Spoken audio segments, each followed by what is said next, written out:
समस्त आंगनबाड़ी कार्यकर्ताओं को एक बार फिर से नमस्कार। स्वागत है आपका आज के अपार आईडी शो में। यानी हम कह सकते हैं कि आज हम बात करने वाले हैं कि आंगनबाड़ी वर्कर जो बेनिफिशरीज हैं इनकी अपार आईडी कैसे बनाएंगे, और हम यह भी जानेंगे कि हमें किसकी अपार आईडी बनाना है, किसकी नहीं बनाना है, और उसके लिए हमें क्या क्या आवश्यकताएं हैं।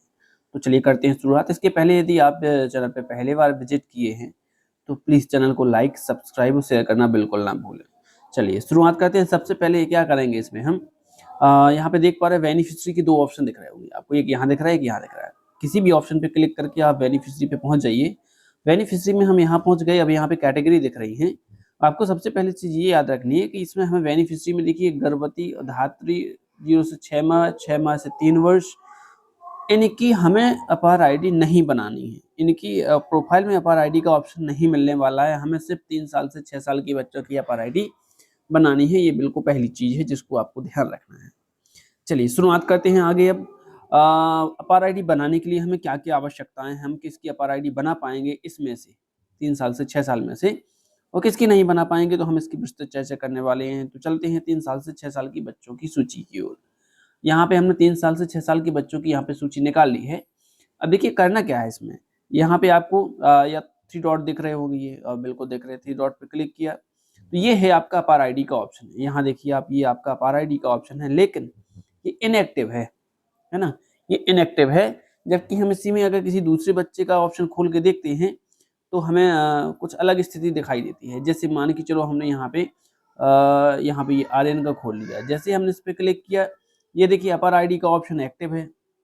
ये दो चीजें क्या हैं, देखिए हम इसके बारे में यदि बात करें तो ऐसे लाभार्थी है, ऐसे 3 साल से 6 साल के बच्चे जिनमें स्वयं का आधार जोड़ दिया गया है, उनके में ये ऑप्शन एक्टिव दिखेगा, उन्हीं की आप अपार आईडी बना पाओगे। यानी सरल शब्दों में कहा जाए तो अपार आईडी केवल ऐसे लाभार्थियों के बना पाओगे आप जिनमें बच्चों के स्वयं के आधार कार्ड जुड़े हुए हों।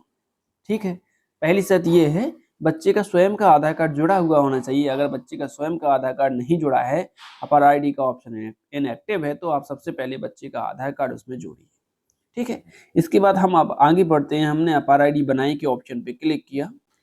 क्लिक करने के बाद हमें इस प्रकार का इंटरफेस दिखाई देता है। अब इसमें एक चीज ध्यान देना, आप यहाँ पे आपको इसको मार्क करना है। ठीक है, मार्क करने के बाद बच्चे के साथ संबंध, यानी अगर आप किसी बच्चे की अपार आईडी बना रहे हैं तो ध्यान रखना बच्चे का तो आधार जोड़ा ही होना चाहिए, ये पहली शर्त है। इसके अलावा माता या पिता में से किसी एक की और आधार कार्ड की आवश्यकता पड़ने वाली है। जैसे माता का आधार कार्ड भी चल जाएगा, पिता का भी चल जाएगा, या गार्डियन का भी चल जाएगा। जिसका भी आपको लगाना है उसका आप यहाँ पे लगा सकते हो, बिना उसकी आप अपार आईडी क्रिएट नहीं कर पाएंगे। तो सबसे पहले हम क्या करेंगे, इस ऑप्शन पे मार्क करेंगे। हम जैसे इस ऑप्शन पे मार्क करते हैं तो हम संबंध वाले ऑप्शन पे आएंगे। फिर हमने ऑप्शन को मार्क कर दिया, इसको चेक कर दिया। इसके बाद यहाँ पे देखिए 3 ऑप्शन आ रहे हैं, माता, पिता और अभिभावक। आप जिसका बच्चे के साथ आधार जोड़ना चाहते हैं, मतलब बच्चे का आधार तो पहले ऐड कर दिया था, अपार आईडी में जिसका भी आधार प्रयोग करना चाहते हैं उसका ऑप्शन आपको यहाँ से चयन करना पड़ेगा।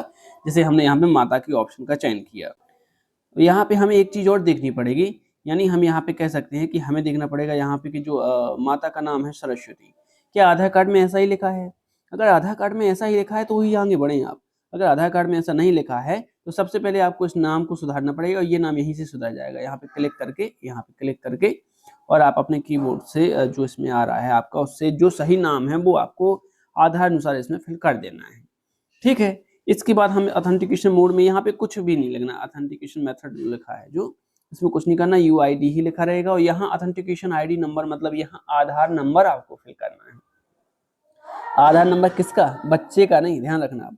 जिस संबंध में अगर आपने माता को शो किया है, यहाँ पे माता का नाम आ रहा है, तो यहाँ माता का ही आधार नंबर आपको फिल करना पड़ेगा।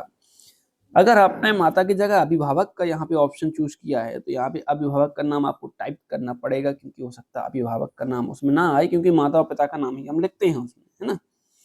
और यहाँ पे फिर उसका आधार नंबर यहाँ पे फिल करना पड़ेगा। तो इस प्रकार से हम अपार आईडी के बारे में जान पाए कि हमें अपार आईडी किस तरीके से बनानी है और कौन से बच्चों की हमें अपार आईडी क्रिएट करनी है। तो इसके बाद लास्ट टाइम आपको क्या करना पड़ेगा, सबमिट के ऑप्शन पे क्लिक करना पड़ेगा। नीचे सबमिट का ऑप्शन दिख रहा है आपको। काफी महत्वपूर्ण जानकारी थी, उम्मीद है कि आपको इससे काफी हेल्प मिलने वाली है। अपार आईडी को आप आसानी से बना पाएंगे। तो यदि वीडियो में दी गई जानकारी अच्छी लगी हो तो प्लीज चैनल को लाइक, सब्सक्राइब उसे जरूर करना, और वीडियो के अंत तक बने रहने के लिए आपका बहुत बहुत धन्यवाद। Thank you.